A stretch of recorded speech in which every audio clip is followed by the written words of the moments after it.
Welcome. I am Tony Taylor, and I am the connector. Thank you for being here with me. You could have been anywhere, but you're right here.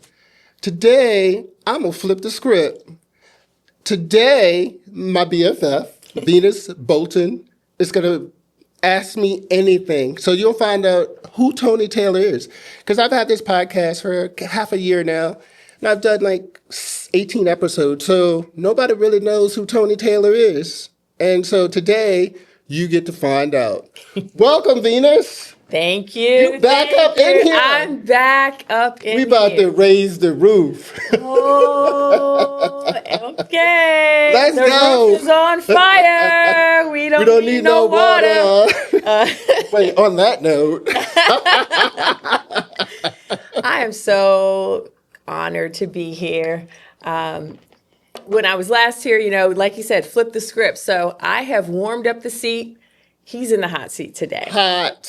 So we're like going fire. to find out. We're going to make it hot like fire. See, the last time we had tears, we had laughter. God. We might have a couple, three tears. I ain't bring no tissues, but we good. We might. But yes, I'm just excited to be here. And, we know you as husband, father, Dapper Dan stylist, showing up. I mean, he's in here now, all fully kind of coordinated. Ensemble. But we know you, abuelo. We know you as, the stylist extraordinaire, realtor, rocking and rolling, like you do so many things. And I think this is going to be just one of those spaces where we can really dig deep. Like you said, flip the script and really figure out, like, smack it up, flip it, rub it down. Oh, no! We will not need a body bag. But truly, it's one of these opportunities where, again, we know you as all of those things and the connector. Obviously, this podcast named so well because that is exactly who you are. Thank you. I think of myself as a connector too. So it's just cool to kind of be here and get to host and flip it on you. So let's talk a little bit about, take us back. Like, you always show up with charisma and wit and light and love and energy and all of that. And sometimes that even precedes you in a space. Yeah. And so tell us, just take us back. Tell us, when we say, who is Tony Taylor? Create that narrative for us. Carry us along that journey, and trust me, I got some questions. I'm gonna dig in, but I'm gonna let you lead. But I'm coming for it. So I grew up here in Richmond, in Chesterfield. I'm one of 9 children. My parents had 5 kids. Okay. And then my mom and dad divorced when I was 18 months old.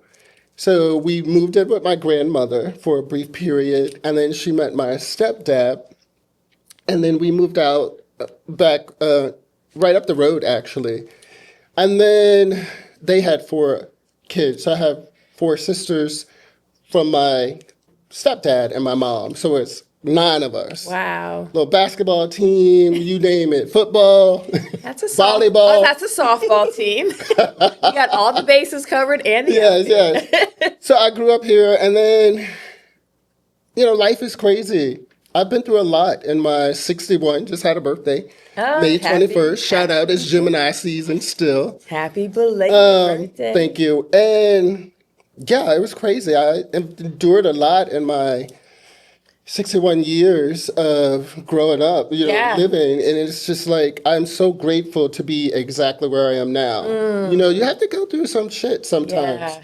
That's so powerful. And we've known each other a good couple 40 years. 40 years. 40 years. Yeah. And so for me, it's like you say, having gone through a lot of things. Yeah. Young people, teenagers at that point, and then just watching the ebbs and flows of life. God, yes. And so even remembering, like, I remember you as a music aficionado. Oh my gosh, I think we were joking not long ago about, you were the first one at Peaches getting your music. God. But like Peaches record store. Just a music guy. Tell us, like, what are some of the things that you love and enjoy? We're going to dig into those ebbs and flows, because I think it's a powerful statement to say, I am exactly where I am today.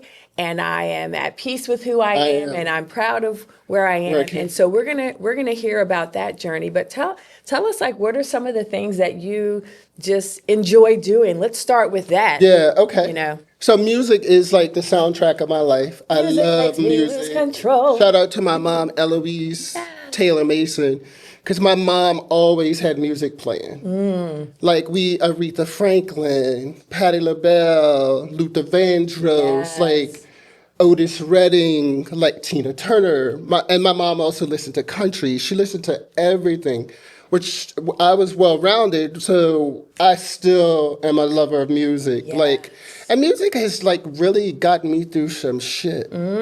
Like, I remember basic training when I'm Fort Knox, Kentucky, and they take everything. They strip you of everything. So one night I'm on duty, and I had access to where all of our duffel bags were. And lo and behold, guess whose duffel bag was right at the front of like my whole platoon? It must have been like 300, 400 of us in that whole platoon. My bag is right up front. Oh, wow. So I go and they make you lock it. So it has a lock on there. So I'm pushing my hand through, trying to get my little Walkman. Walkman. The Walkman. Remember the Walkman? Yes. Some may not know what that is. Yeah, so I get my Walkman out, and then the next time we went to the PX, I bought Steve Winwood, Higher Love. That CD, him and Shaka Khan. Yes. Oh my God, Wake Me Up on Judgment. I know every lyric, every song, but that just got me through the tough times and basic training. And so I'm a lover of music. I listen to everything, and I will, the day I die, I'm going to have some music playing. We're going to have the playlist will be ready. I don't know which one of us is going first. I'll make sure your playlist is straight. And then we used to play tennis all the time. Yes. So I still love tennis. Listen. I like pickleball. I know you've converted. I am a convert. I have not. But I think about tennis, like some of my most fond memories, it's like you are like daily, for hours, nonstop, just playing. I love it. Relentless. Like, 2 years ago, 3 summers in a row, I ended up in the hospital. The emergency room twice. Third time I went to the emergency room, and they were like, you can't go home. And I was like, why? And they were like, you have an acute kidney tear because you're severely dehydrated and your organ might start shutting down. And my wife, Debbie, who's a nurse, was like over the corner shaking her head. Because she had told me on multiple occasions, Tony, you're not 25 anymore. Right. You play too long. It's hot. Yes. You need to stop playing that long. You can play an hour or two, but that's your max. No. Long story short, I was in the hospital for 3 days. And they ran all these tests, and then they were like, the guy, my doctor, who was my discharge doctor, the hospitalist, said, I'm a tennis player. I think I've seen you at Bird Park. And I said, I play at Bird Park. Yes. And he said, little secret. I heard you drink like 3 Gatorades and 3 waters. Don't ever do that again. Wow. He's like, because it throws off your electrolytes. Gotcha. If you decide you're going to play for a long time, drink pickle juice. Listen. And I was like, pickle juice? And he said, yes. Pickle juice will restore your hydration, and it's good for your electrolytes. Listen. So pickle juice it is. You know, that's a thing amongst the pickleballers. Really? I will say that I played in a tournament and was feeling extremely low, and someone gave me a little shot of pickle juice. Yes. But the thing of it is, it actually kind of threw me off. It's almost like an instantaneous kick. And I was like, whoa, I wasn't ready for the pickle juice, but I have heard that. And I can say that I have actually done it. Yeah. So that's, keep a little jar of Vlasic on the side. Or they sell the little pouches now, so you can just have that. And then my other thing, I love dancing. I think I'm a great dancer. Listen. I never joined your salsa group because you were in a Latin salsa group. But I never joined that group. But from that group, it was a spinoff to tennis. Yes. Everybody from that group was it. Yes. So I met all of you all. Great memory. Yeah. God rest his soul, Kevin. Yes. KB2. KB2. I remember one day we were playing, and I hit a drop shot right over the net. Kevin came running and couldn't stop. And we laughed for like 20, 30 minutes because he went right into the net and almost went over the net. Oh, my goodness. And he was like, man, I was like a locomotive. Couldn't stop. I was like a train. I'm like, bro, the caboose didn't help either. Wow. A moment for that. I've had, Yarabi, Yes. like Wency, like all of us hanging out over there. Love it. Yeah, Lorenzo. All just a group of salsa dancers that say, Exactly. hey, we enjoy playing tennis. Let's get together. Exactly. And it just grew and expanded. Yeah. Great. And listen, if you didn't say dancing, because for as long as I've known you, as long as and look, and I'm the same way. People know.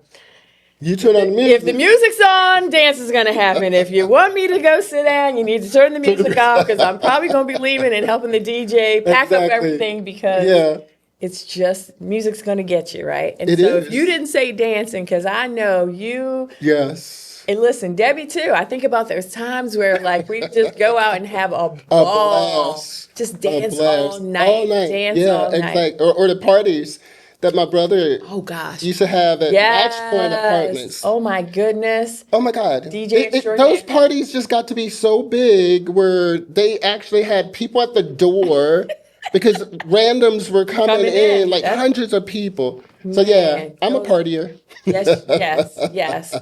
Love that. And so take us back a little bit. You talked about basic training. Yeah. I remember when you made that decision to enlist. Yeah. And from that enlistment came this beautiful union. So take us through a little bit of that. Yeah. Because, like I shared in your, the segment that we taped, my goal and desire had been to go into the military, and that didn't work out. So tell us a little bit about that. So I joined in '86. I was out of high school working in Bradley's. I think we talked about this on our session together in the health and beauty aids who catapult me forward to now I'm a hairstylist for 33 years. So it was a setup, not a setback. I thought am I going to do this the rest of my damn life? No. So I joined the military, went to Fort Knox, Kentucky for basic training, then came back here to Fort Lee for my AIT. Right. And then was shipped off to Korea. I tried to go to Germany because I wanted to see Europe. Yes. On Uncle Sam's dime. But they were like, no, you're going to Korea. And then, so I ended up going to Korea. I love Korea. It was a great place to be for a young soldier. Yeah. And then I went to Fort Drum. Yes. And that's where my now wife, Debbie, she was Murray. Private Murray. Private Murray looking kind of cute over there. Exactly. And then a friend of ours was like, hey, it's this girl named Murray. I think you should talk to her. And I was like, at the time, dating somebody else. But that was right after, And so he was like, no, you need to talk to Debbie. Right. But we don't go by your first name in the military. You need to talk to Murray. You need to talk to Murray. So Debbie and I started talking, and that was it. Like, we would talk and talk. Like, we would be up to 2, 3 o'clock in the morning talking. Wow. And then she finally said, Taylor, what are we doing? You can take me out on a date or what? And I was like, I guess. Right. We're not dating? Exactly. No, we need to be official. This is the crazy part. I don't even know why she's still with me. Well, I know why she's still with me. Wink, wink. But... So we go out, our first date, she wanted to see, we were going to the movies. And it was that racial movie, we're a biracial couple, Mississippi Burning. Oh. It was Mississippi Burning. We're in the theater. Now, I had gone out with my friends prior to Debbie getting there and picking me up. Okay. And so I was like a couple, 3 shots in. We go to the movies. It's this racially charged movie, kind of uncomfortable. Mm-hmm. Then Tony falls asleep. Oh, goodness. I fall asleep on her shoulder. Not only that, I drooled all over her. Now, that must be real. That's real love. Is it really love? Taylor was tired. Taylor was beat the hell up. Wow. And so, yeah, and then she was like, are you tired? I'm like, yeah, very. Because I had just gotten back out of the field Okay. for 2 weeks. So, yeah, I'm still tired. I didn't sleep in the field. She was like, yeah, right. You sure got comfy in this movie theater. Yeah. Although, listen, I will straight up fall asleep. It's known through my family. Oh, for real? It's like it's dark. The temperature's just right. Get cozy. Listen, I didn't fall asleep this weekend though on MJ. That was Gotcha. I said, wow, this is the first movie I've sat through. Yeah. And I haven't fallen asleep. Yeah. Okay, so you all established the fact the foundation is set for this Murray Taylor connection. Yeah. And then are you all stationed together that whole time? Because I kind of remember, were one of you getting out? Like, yeah. No, so we were stationed Continue. together the entire time, and then we started dating. And unfortunately, one night I had gone out with my friends. Debbie had gone out with her friends. And then this is before cell phones and everything. And so I get a knock on my door the next morning, and it's a good buddy of mine. And he was like, hey, did you know your girl was assaulted last night? What? And I was like, what? And he was like, yeah, your girl got assaulted. Like so this guy broke into barracks and, I don't know, picked her out and split her head open with a baseball bat. Like, she had to be taken to the hospital first. And then they took her to 80 miles away to an Air Force base because this guy was on the run. So they didn't know where he was. They eventually found him. He went to jail, but that was like the beginning of our relationship. Wow. So that was really, really tough. Wow. Because even to this day, I have that guilt, you know? Even though I know everything happens for a reason, and it was just, it didn't have to happen, but it happened. Wow. And so I still carry this guilt that had I been with her, I could have protected her. Or I could have been with her, and this idiot who busted in, if I was even in her barracks, I could have done something. Right. And so, wow. Yeah, it was a crazy start to our relationship with the trauma. Right. And that event. And then we pushed through, and then we literally started dating in September 18th, 1988. Wow. I remember because it was my sister's birthday. Wow. And then we ended up getting pregnant like right away, like January. Wow. So, and then we got out, or she got out in August of 89. Okay. And moved here and stayed with my parents for a month. And then I got back in September, like a week right before my daughter was born, Sade. Wow. And then we stayed with my parents for a couple months and got our own place. And then we had Leah and AJ. It's just crazy. That was like 38 years. That's in September. I'm sorry, July 23rd is our anniversary. 38 years. 38 years. Wow. Yeah. So that's the beginning. You fast track. We were just joking a little bit earlier about, the number of kids at a young age. Oh my God, yes. That can bring a lot into you're both very young. Yeah. You have 3 young children. I was 24. Golly. I mean, 24 when our first one, Sade, was born. 25 when Leah was born. Wow. And 28 when AJ was born. So I had 3 children by the age of 28.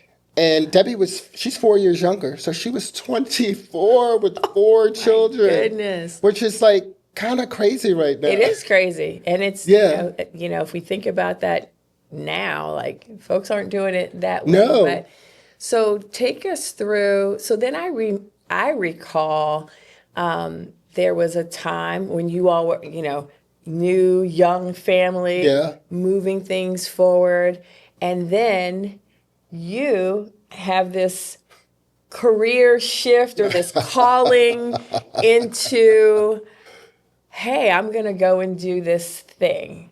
But I think the call I got was, hey, a tornado just ripped through. No. You know what? Actually, let me take it back, because one of the things about you, which we know, you are a connector, you're so great with people. You were working with adults, yes, with disabilities. Yeah. So let me actually take the story back a little bit, because it also takes a very special type of human being to be in that space, because I remember observing you not like this is just my job, but this right now is my place in life, in the mission and my field of service. And I just remember, because I think I do recall being somewhere with you all as a group, and just remembered how much these adults loved being in and around you, and you know, you're always clucking and joking and having them laughing. But talk to us a little bit about that. So I got out of the military in '89, September. Started in December with Chesterfield County here in mental health. Yes. And we were a business out in the community, and we employed disabled adults. We were a furniture refinishing business. So when I took the position, my job was to keep up production with the furniture. Gotcha. Stripping, sanding, staining, finishing, delivering, picking up and delivering. And then I got bumped up to like training all the staff members. And it was such a, oh my God, I had so much fun there. Like, we used to cut up, and we used to have so much fun. And you're right, they were like so different, but so great in a different way. And I would have stayed there probably had it not been for all the red tape and bureaucracy of, you know, the normal people. Yes. And I just couldn't do it anymore. But I worked there for 3.5 years right after I got out of school, at the Army. And then we had 2 kids at that time.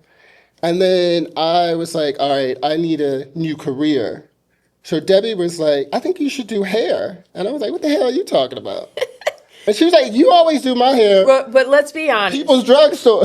You were doing hair. Yes. You were doing people's hair. So it was like, you always kind of had that well, you've always had the gift of gab, but you've always had that way, and that you know, you were already kind of doing that. Yeah. So it seemed like that was a very good observation. It was. Even when I was in the military, I used to cut my boys' hair in the barracks. Right. In Korea, upstate New York, I would cut everybody's hair in the barracks. Or I was like, I ain't bragging, but I am. I was a model soldier. And so I was always put together. My boots will always look good. My guys used to try to get me to iron. I'm like, I'm not ironing your damn uniform. I don't know. How much you gonna give me? No, but when you're in Korea, right, they do it all for you. You can hire, we call them, I forgot what we called them, attaché. Okay. And they would And they would come and they would pick up your clothes. They would starch them. So it was easy. But then when I got back to the States, I had to keep up that look. Right. But the good thing is that, you know, like you were saying, I try to always look my best. Yeah. And always sharp. But I was on these details because I was a great soldier. I could march. I looked good. I was smart. And so I was on all these details. So it took me away sometimes from my job in the motor pool.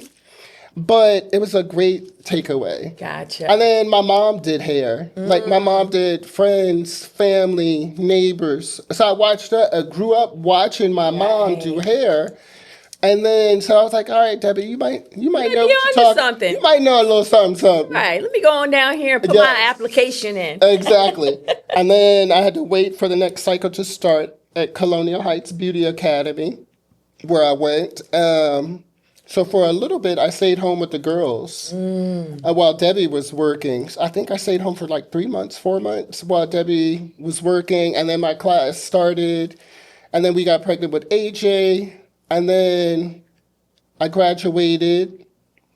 We had him and I graduated. Because back then I could go 7 days a week almost. Because the school was open. Right. And so I would go 6 days a week. just to get the hours. Right. Because like you Get it said, I knocked was like, out. I got almost three kids. I need to Right. get out You're of school, fast track. fast track. And then and while I was there, I was working part-time at Chippenham Hospital in housekeeping. Oh, right. And so I used to clean the hospital. Like I would get out of school, go home quickly, and go straight to the hospital. And then we were like two ships, Debbie and I, passing.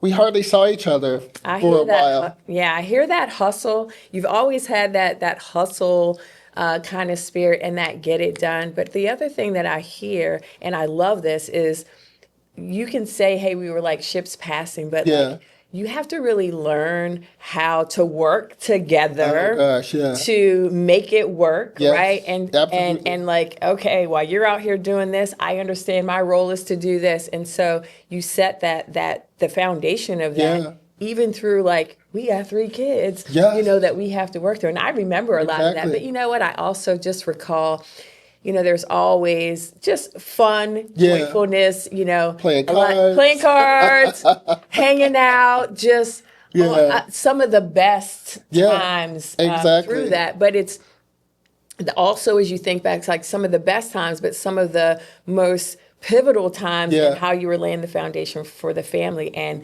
just this is that peek behind the scenes of like, we know we see you now, dapper down, Yeah. doing the thing, but like it's so important to understand like the inception of or what it takes to get to a place Oh my God, because yes.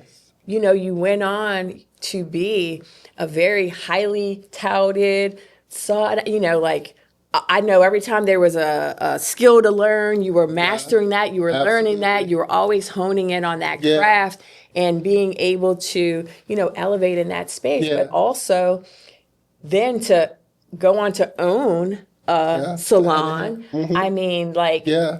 that progression. And you said one thing that I heard you also say is like in each thing that I've done, I've always done it to the best of my ability, and that's been recognized, Yes. and I've been able to be elevated through that. Yeah. Whether I was working with, the adults, whether I was, in the military, like I was Yeah. always, there was something special and particular about me that was always recognized. Yeah. And I love that. And it's another funny story about the salon because one of my consumers, we used to write her IEP program. And so if she had a great week, she would go to the salon. And because she loved hair and she loved makeup. So if she had a great week, every Friday I would take her to the salon that I used to own and currently work in. I had a hair. Shout out to Getta Angevine because she came up with a head of hair in 1978 in Carytown. Wow. And then she moved to Midlothian in 1980. And I started there in 94. But like again, prior to me working there, I used to take my consumer there every Friday. Wow. So it was again setting me up. I had no idea Right. that I would one day be working there or Right. one day be Own it. co-owner of Right. that salon. Wow. So it was like a blessing that I already had my foot in the door there. Yes. They already knew me. And Amy Glover, who was a friend of mine, Yeah. would do her hair, Sharon's hair, and then she would she's like, you should come work here. And at that time, I was like, I was already, in mental health. So I had no idea that I was going to be working in that Right. salon. Wow. Yeah. What a full it's circle amazing. kind of moment. And I know just from knowing you and hearing a lot, you joke about, well, I worked in HBA and then I went into hair. Well, then I was working in Chesterfield County, serving at a high level, doing this thing that brought joy to one of my consumers. And Yes. then I'm working here and then owning here. And so talk a little bit about, the transition through, because I think it's funny now you're like, well, I need peace in my life and I want to, take away all of the things that just aren't serving me. So kind of walk us through some of that. Now, of course, the kids are all grown. Kids are grown. You have these beautiful grandchildren. Three grandchildren and another one in 4 weeks. Wow. A little Wow. baby named Hallie. Oh my goodness. Hallie Brooks Taylor. So, and that's a special thing. I mean, I'm like, hey, I'm good. Let me get my last little one out of high school. But like, that's a whole different way of enjoying life and love and watching your children have children. Oh my God, it's amazing. And It is amazing. Something I don't know about. So yes. No, it's amazing because like KJ, my oldest grandson, Oh, only grandson, and I always say, "Oh my God, you're my favorite grandson." He's like, "Abuelo, I'm your only grandson." But thank you. yes, yes. He just turned 13. I can't believe it. Little Miss Aria Elise will be 12 in December. My goodness. And she just got she's gotten straight A's since I remember. And this year she got recognized by the state for her accomplishments. Oh, that is amazing. Yeah, yeah. So she's going to 6th grade. I was like, oh, MJ. And KJ's going to 8th grade. And Winter Rose Winter is how going old? to 2nd grade. Wow. She'll be 8 My goodness. in That's something. November. So, and then, like I said, the new baby is coming. We are so excited because we haven't had a little baby around for a while. Yeah, so AJ and Alexa, it's their first, so they're super excited, kind of nervous. Yes, yes. Yeah, so it's just amazing to be able to, like, not that I'm the top, you know, but just to be the patriarch of my own little family. Yes. And just like, but I've had to learn things for my children. Like, you know, you have kids and you said, I'm going to do this, I'm going to do that.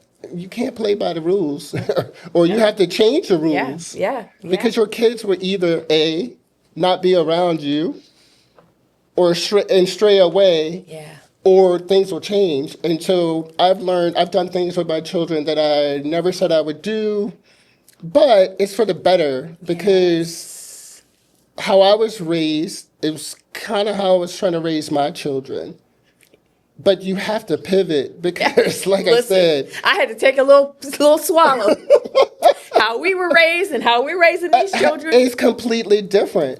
And shout as out as it should be. As it should be, because everything progresses and evolves. Yes. And so you have to change your behaviors, mannerisms. You have to change all of that stuff. Yes. If you want to have a healthy relationship with your children. Yeah. Because I think that's the difference. And though I love my parents, and my mom did as much as she could. My stepdad was always there. My dad wasn't around, but, you know, towards the end we made up. But you have to be able to, like, each kid is different anyway. Yes. And then you have to meet them where they are. And then you have to just like, you know what? I can't be this dictator. I can't just tell them, I'm an adult. You listen to me. You have to change it. So that was hard for me because, again, how you're raised. Correct. But at the same time, I wanted to break that cycle, that pattern. Whew. Because breaking that cycle, I just got goosebumps. Because just breaking that pattern, it just like opens up so many things for you and for your children and your grandchildren. Correct. And, you know, I've done things that I'm not proud of, rearing my kids, raising my kids. But again, it was a learning curve. Yeah. When they come out, they cut the cord. But attached to that cord is not a damn manual to say this is what you have to do. Correct.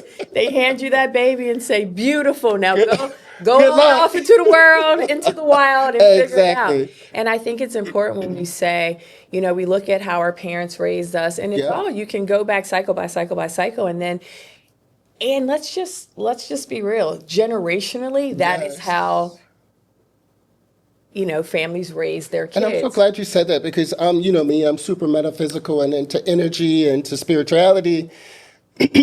But it's proven through your DNA that all those behaviors and things is passed down in your generation. Like, and you have the choice, you have to break that pattern. Yes. But it's hard sometimes trying to break that pattern because you're so used to the old way of doing things. Or you emerging as the one that's doing it differently. Yeah. You know, that can be previewed. And it's so powerful because I know, you know, when 50 came, I was like, you know, I'm not going to move forward in life with these things that aren't serving me with these things that are not, like you said, like you can't, it's not I'm the parent and because I said, it's like, what am I really trying to accomplish here? Yeah. It's not control, it's not domination, it's I want a relationship. I want to be able to meet my kids where they are. Yes, they're all different. And listen, shout out to Miss Eloise, because 9 different churns, all y'all better listen to one thing. Right, look. I can't imagine multiplying by 3. No, correct. We were talking off camera before we started. Like, my stepdad called me and was like, I was scheduled for a vasectomy that morning, the next morning, and he called me. My stepdad never called me. He wasn't a phone person. And he was like, oh, your mom told me you're getting cut tomorrow. And I'm like, yes, I am. And he was like, do you want to reconsider? No, I don't.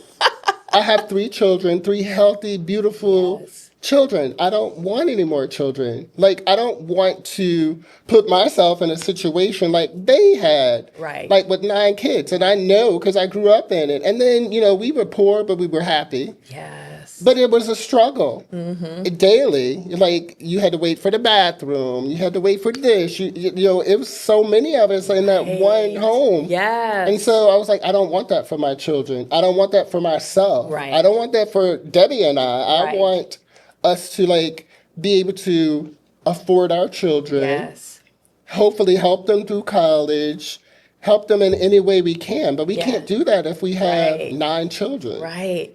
And that wasn't uncommon. I mean, I think about my parents, one of 11, the other one of 9. So, but now it's like you're lucky if you get one. Exactly. A lot of folks are one and done. But I think that, so take me back a little bit to you talked about your father and him being present but absent.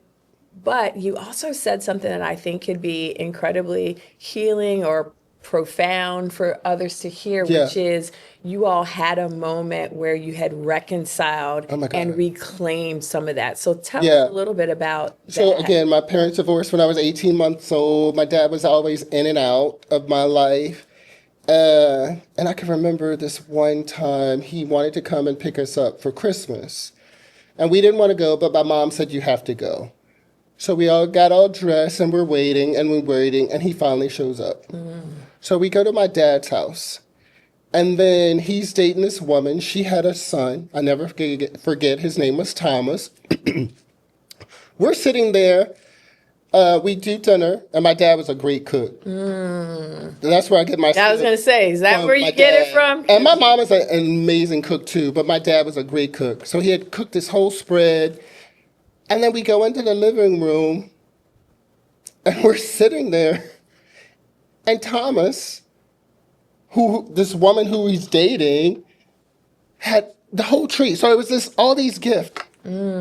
Every damn gift under that tree belonged to Thomas. It's 5 of us sitting there, and we had to watch Thomas open all these gifts, and we got a big fat 0.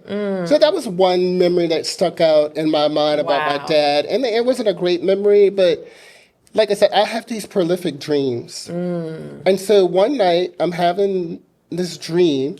My father was my child. So I was his caregiver. Wow. And so I was trying to console him. He wouldn't stop crying. And so I was doing everything that I could do to console him and help him. And then I woke up out of this dream. And when I have these dreams, it's usually 4:20 a.m. in the morning. And it was exactly 4:20. I go out on the couch. And then I go back to sleep. I get up later that morning. And Debbie says, oh, my God, you were crying. You were, upset. What was going on in your dream last night? So I told her about my dream. And then I was like, I think I just need to bury the hatchet. Yes. So reached out to my dad. He was shocked. Because I never called him, and he never called me. So I reached out to him, and I said, you know what? I forgive you. Wow. I know that you had a rough childhood from what I'm hearing and learning, and I know you did the best that you could do. It might not have been what I needed or what I wanted, but, I forgive you. And he was shocked. And then he had cancer. And he lived for another 2 years. But I was happy that I buried the hatchet, because had I not, it would have been more difficult with his passing. Yes. I did go through a little depression when he did pass, because it was like, I have my dad. Yeah. And then he passed. Yeah. But he's gone for good this time. Yeah. There's no coming back Right. from it. There's no, he's just No. absent. Yeah. He's gone. He's gone. But that's, So I had this dream. So I had another dream. And my dad shows up. And he tells me he's apologizing profusely and said, I wish I could have done this. I wish I could have done that. Like, I love you. And he was telling me all these things. And then he said, I'm not where I need to be. He's like, it's what y'all call purgatory. But he was like, it's not like in the Bible, but he was like, I'm in an in-between state. wow. And he said, I did so many things wrong in that last lifetime that I'm working on myself to get to where I need to be. And it made perfect sense. And then he gave me messages to give to my sister. Wow. And again, I wake up, it's 4:20. 420. 420. National Weed Day. 420. And so then I call my sister out in Washington State. Shout out to Anita Renee Taylor, my oldest sister. Love you. So I call her, and she's like, Tony, let me just stop you. Do you know what today is? And I said, no. And she's like, today is the day that he passed away 5 years ago. Wow. It's the anniversary of his passing. And I was like, wow. Wow.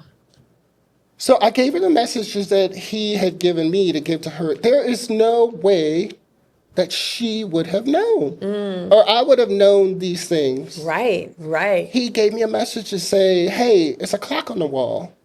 And it's me. I turn the clock backwards. So letting her know that there's no time. Like, we're always, on earth, people think of time, but there's really no time. Wow. And then he also gave me another message to her, like, it's her cell phone. He's like, her cell phone will ring. Wow. It's me.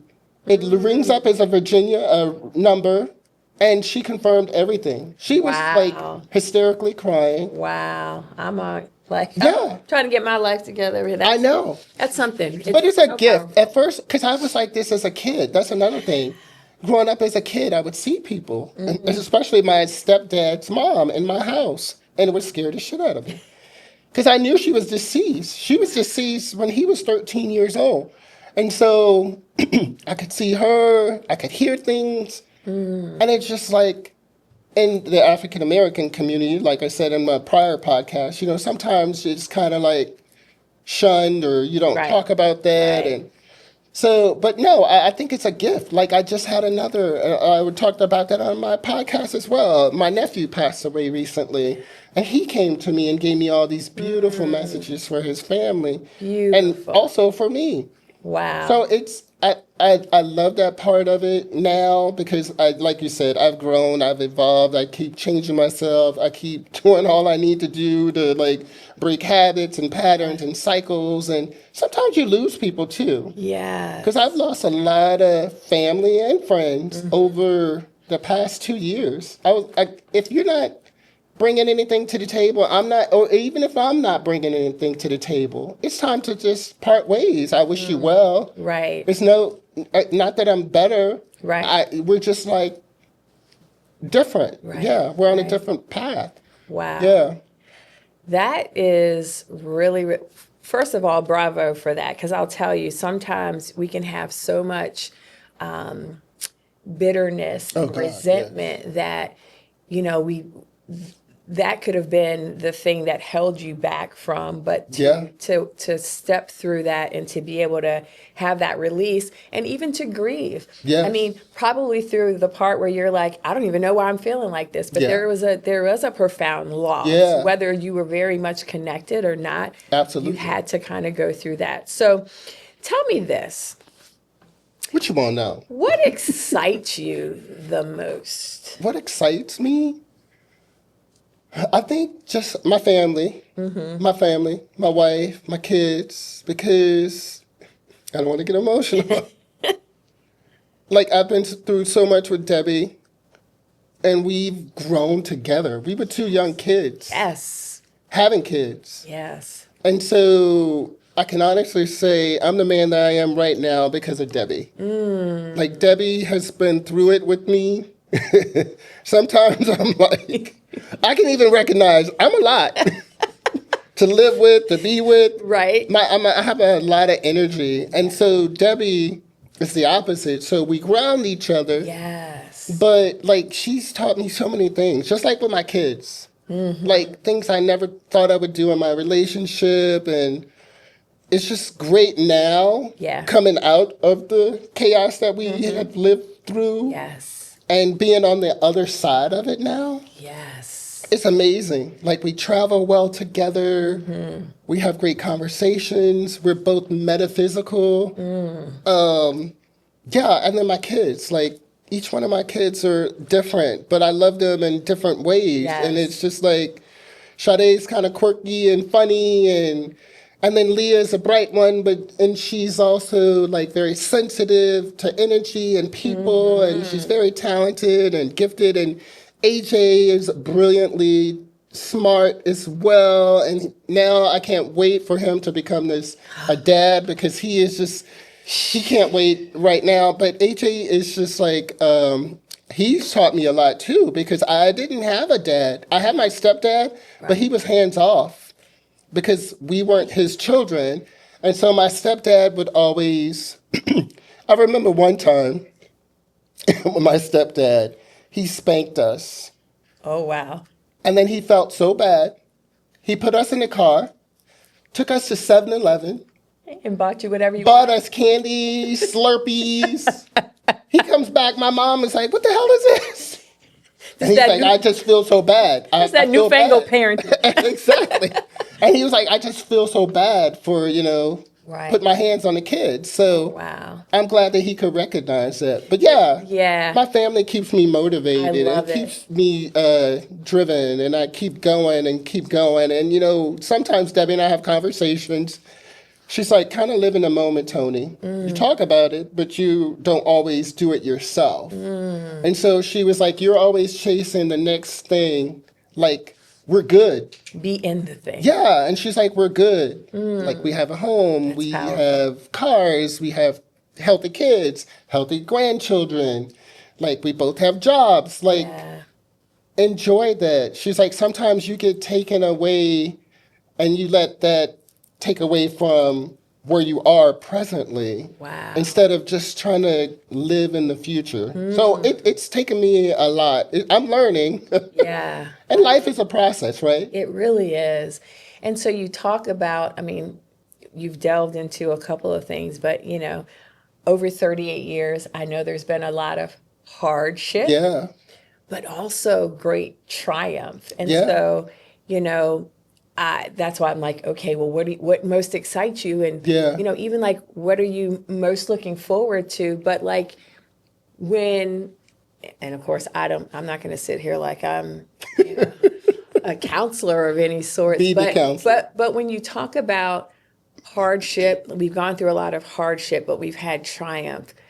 Talk to me a little bit about that, because 38 years is a long time to be together. Time. He's already admitted that he can be a handful and a lot. One of the things I know about, because we're similar in some ways, is all jokes aside, and because sometimes we use our wit and our humor as our shield. Yeah. So absolutely. if we pull that back, tell me a little bit about the hardship part, the triumph, or just that thing, because of course I've been walking alongside you in life for a long time, and it's easy, I think, for people to see the light, the energy, the positivity, but may not understand that light, because we're not the kind of people when we're hurting that we're going to just, we have trusted people, but even that, sometimes we hang and we hold on it, and I know you to be that type of person too. where, you know, some of our deepest woundings and hurts people aren't gonna know about. But, you know, folks say, check on your strong friends. Yeah. Because a lot of times when your strong friends are in this space where they're really struggling the most, talk a little bit about that. Because I know, like, I think for me, it was how my son was 13. AJ was 13. And I was just like, tired of living the life that I was living. I had the salon, I had cars, I had money, but I wasn't being completely fulfilled. So I put myself in counseling. I reached out to a therapist, and that therapist and I didn't see eye to eye, or I didn't get a good vibe from that. And I kept looking. My third counselor, Hope Helton, shout out to Hope Helton, like, she's helped me so much through this journey. Like, and I still talk to her. But I made that conscious decision to, again, break those patterns, break those generational curses, and to make myself a better person. Because if I am not a better person for myself, how can I be a good father, husband, friend, coworker, owner of a salon? How can I be? And so that, because again, African American culture, sometimes we believe that you're weak if you seek out help, or you're not strong if you have to talk to a counselor. And so I was like, so be it. Whatever the label is, put it on me. Because I can't keep living the way that I'm living and expect a different result. It's the definition of insanity, doing the same thing and expecting a different result.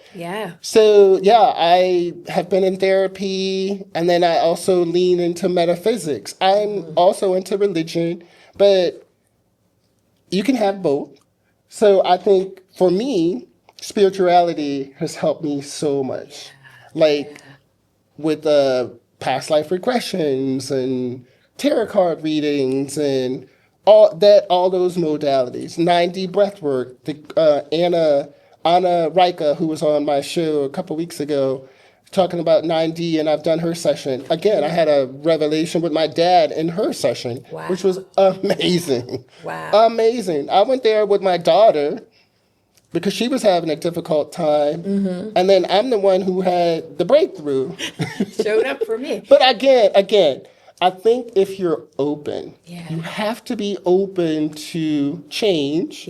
And you also have to be open to spirituality, or if you're closed off, nobody can get in, nothing can in. But if you just open your heart, trust the process. I think it's so hard for so many people, me included, to just trust that process. There's an evolution to it, but like you said, there's a submission, there's an openness, and when your heart is softened to be, to receive, there clarity comes. You said submission, and this morning I write little affirmations and do different things. And this morning I was like, I completely surrendered. Well, you had to, because you had to come sit in the hot seat.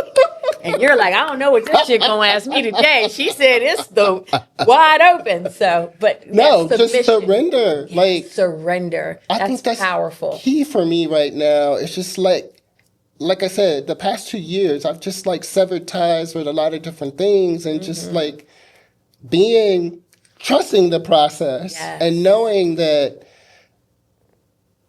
I set the intention, but however, I don't expect anything. Because a lot of times when you expect something, you really don't set the intention. Because it's like you're just saying what you want. Right. You already have the resolution or what you expect the end goal. Exactly. And so, like you said, when you're surrendered, the gift is what comes out of it, right? Exactly. That's the thing, the unknown. And and like you said, even I love, because I've done a lot of the same work, releasing things, reconciling things, reclaiming things. And that's what it helps you to do. And it's like just to come from a centered place of just, like as what Debbie shared, just being, being present. And that is very different, because I think about, I just love that you're like, I love my parents and they did all the things, but that generation was also of there's clothes on your back, there's a roof over your head, there's food on your table. Do and as I say, not as I do. Right. And so a lot of what was missing or what wasn't passed to them was the nurturance. Yes. And it wasn't the, like you said, like every kid's different. So I can't apply the same thing to Venus as I can with Cynthia, as I can with April. It's like each child is differently. And so I learned that, and I learned that too. And so I just really applaud you for that, because the fruits of what you see is I put the work in and I release the things, even fearful, even with the notion of I'm going to be a different man. Who am I going to be? But to be able to get up and look in the mirror and say, I actually like who I am or who I'm becoming, and my kids and my family have that love for me. Right. That is a lot, you know. I have to talk a little bit about, I know our time is rolling, but we're good. Let's talk a little bit about, you know, because when you had me here, it was like reinventing yourself. Yeah. I'm very similar. Like, I feel like I have the capacity to do a lot of things. And if I like things, and I want to share the things, and I want to be a part of the things, right? Let's talk about real estate. Okay. Because, let's talk. You know, actually, I remember way back when you first were on the scene of real estate. And I'm like, oh yeah, Tony would be a great realtor. And then you were doing the whole thing. And, you know, real estate was kind of one of those things I was kind of thinking about. But like, you know, because you're a connector, because you're a communicator, because you're a go-to person, it seems like things are really starting to move and mesh in a place that's really amazing. So tell us a little bit about Tony, the realtor. Well, because you are in a dual space. Dual, you know, you still out here making heads and folks look fabulous, but you out here selling a house and boots on the ground. So let's talk a little bit about I think it's alignment. Yes. And so who do you align with? And again, when you give up control, because I used to be a control freak. I can admit that now. I like to control things. Yeah, but I think when you're with the right people. Yeah. Like, I was on another team prior to being where I am now with you all on One Dream Realty. Shout out to Dustin, Margarita, Venus, Mario. Everybody. Eric. Everybody. Yes. No, I think when you're with the right group, because I loved my old group, and it served me at that time. Yes. And I'm grateful to have gone through that with that group. But when I reached out to you, we did a sit down with you and Dustin, and we were like, Dustin was like, oh yeah, let's do the thing. Yeah. And so I've grown so much as a realtor because of the people that I'm with. Yes. And that's the whole, it takes a village, right? It does. And then it's no I in team. No. And so you have to be a part of that team. And what I love about our team is that everybody's open, everybody's so generous, everybody's honest, everybody will do anything in their power to help you. Yes. You've been on the phone with me 12 o'clock, 12:30 in the morning. I'm like, Quinn. We gonna get this done. Sorry, Quinn. Sorry, Q. Sorry, Q. But he's probably like, can you let my wife go? You know, like, it's 12:30 in the morning. I love that you say that, because that is, first of all, let's go back to when you said, hey, I'm considering exploring some things. It would have been very easy for me to be like, yo, this is my homie. Like, come on over. But there's also a process. Yes, so absolutely. Let's sit. Let's talk. Let's break bread. Let's understand what your goals and expectations are, and see if there's a fit. I'm just so big about fit. And alignment, because you could be great and not be where you're supposed to be and have marginal success. And then you could be great, be where you're supposed to be, have the insulation of team, have all the things beneath you, and begin to soar. And I'm loving seeing this, because it's exactly, I mean, you're right in the groove of where you should be. Yes, and like, absolutely. you have people all the time, and it's like, I'm loving seeing that. And I remember talking to Dustin, and he was saying that we have so many people that want to join our team. Yeah. Like, weekly. We have to protect the culture. And you took it right out of my mouth. Can I get my tooth back? Can Took it out of my mouth. Can I get them little seconds back? Oh, I didn't know she was a dentist. Look, I just had a cleaning. I can be prolific too. I can do a thing, but no. But no, Dustin said, I want to protect my culture. Yeah. He was like, it's not about the numbers. We are already one of the top teams. Yeah. But he was like, we could even be do more volume, but I want to protect my culture. And I don't want to upset what we have going on. We have a good thing going on. The synergy, the power, Yes, exactly. the trust, the loyalty. And you call it the lab. It's the lab. Look, we be in the lab. Meetings, we're in the lab. We talk about some things. And that is because it is important to not be out in the streets trying things out on people, or to not have a full understanding, or maybe if you've never even seen the thing, let's talk about it here. Yeah. Let's process it here. Yeah. Let's have, like I said, we're going to celebrate, commiserate, we're going to communicate, we're going to do all the things. And I love that about what we are building, what we have built, and what the future looks like for us. But so, I mean, that's a lot of things, right? We even talked about a whole lot of evolution, but the thing is, goodness and greatness will continue to rise. Absolutely. And again, I feel so incredibly honored to be here. Well, you're the first return guest. First return guest. First return Swapping guest. seats. What's up? Hot seat. But I just, I was like, I had to move a few things around, but I'm like, I am so proud of you. Oh, like, thank you. I have watched the evolution, and I really mean this from my heart. I've watched the evolution. I've seen. You're gonna make me cry. But listen, I've seen everything that you've said, right? Coming from where you came from, having letdowns. We all have letdowns from people in our life and our families. And I have watched you continue to push, soar, recalibrate, add to, build and grow. And it's been beautiful to see. It's been beautiful to see and hear. Even last week, you were like, if it ain't serving me, I'm cutting it up. And it's like, man, he sounds so hardcore. But I know at the core of that, there's more heart in it than just words, because where you have arrived and where you're living, there's a sweet spot of living, right? Yeah. And that's what I believe we in this life, and having done the work, are beginning to see the fruits of. And trust me, I'm not perfect. No. I wake up, I have crappy days just like everybody else.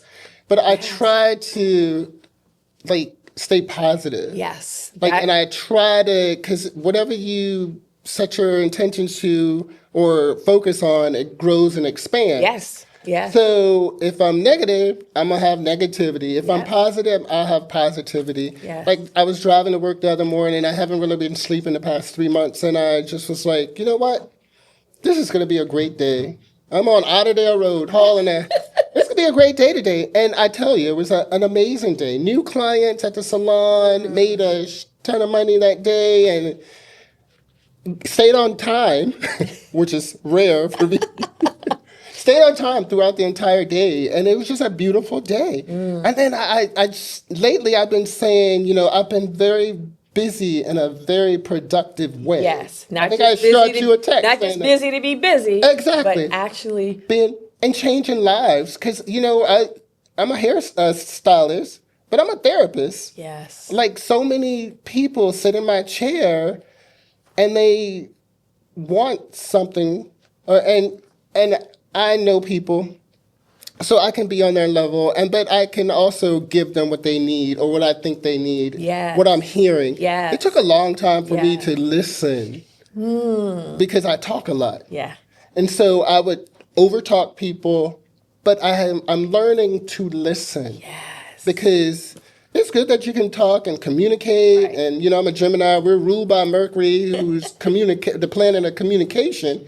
However, nobody want to be around you if you're over talking to them and not listening. Right. And you can't solve a problem if you're not listening. Correct. So that's my thing now. It's like, I love that. To decompress. Yes. Listen. Yes. It was this exercise I did with this Michael Cole. Shout out to Michael Cole. We've been in the industry, in the salon industry. He's been in longer than I have, but he's been a great help for me over the past years. And he was like, if you think you're going to say something, grab a pencil, and then you just hit the eraser. Every time you want to say something, hit the eraser. You're not erasing your thought. You're just hanging on until they finish. Oh, and I was like, powerful. That was so clever. Wow. Okay. Shout out, Michael. Okay. That's right. Because, I feel So like... if you see me in a team meeting on Tuesday with a pencil. There he go, tapping that eraser. I don't know, though. When this thought is over, it sounds like he got a lot to say. He didn't tap that thing a lot. But you know what, Tony? You're a difference maker. You show up, like I said, I've said it before, positivity, great energy. That's, wonderful vibe, always with laughter, always with love, the depths of that. And so I just love that we've had an opportunity to kind of peek behind the veil, hear a little bit about where that really comes from, because we all take you as you are every day, and we love that about you. But it's just so cool to be able to take some time to kind of, let's sit back and hear, because this is what you do all the time. And so I'm just super delighted to be here and be able to get to people. If y'all look, anybody want to text me and ask me anything I haven't asked? What we got? And so, as I always do with my clients in buyer sessions and all of that, is there anything that maybe I haven't asked or that we haven't covered that you feel you want your community to know? Or did we kind of hit it and we can quit it? No, I think we hit it. Okay. I think you nailed it. Again, I'm just Tony Taylor. I'm this big kid stuck in a grown man's body.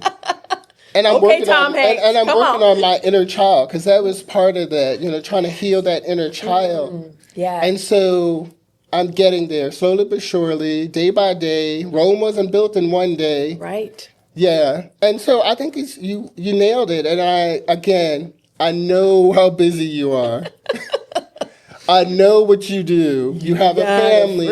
You're always going to social gatherings, events. And so thank you so much for your time. I really appreciate your time, and I appreciate you as a friend. We've been friends for over 40 years, and it's just been a beautiful ride. And thank you for being you. And thank you for helping me all the damn time. Real estate transactions. She's like, I thought this was real estate 203. He's still on 101.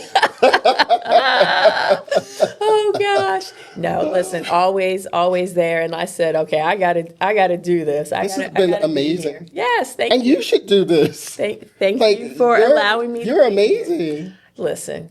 I think we're cut from a similar cloth. Yes, we love to connect. We love to watch out for Venus's podcast. To be in the mix, but it's fun. It's fun. I loved being here with you and sharing, and so I love swapping seats with you. So thank you for your candor, for your honesty, for just sharing your heart. But it's no surprise. We know this about you. I think now this is just kind of filling in the not even gaps. It's just solidifying who we know you to be. Yeah. So thank you. Thank you. Awesome.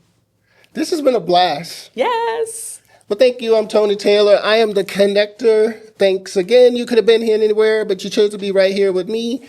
Until the next time, stay connected. I'm out. Peace.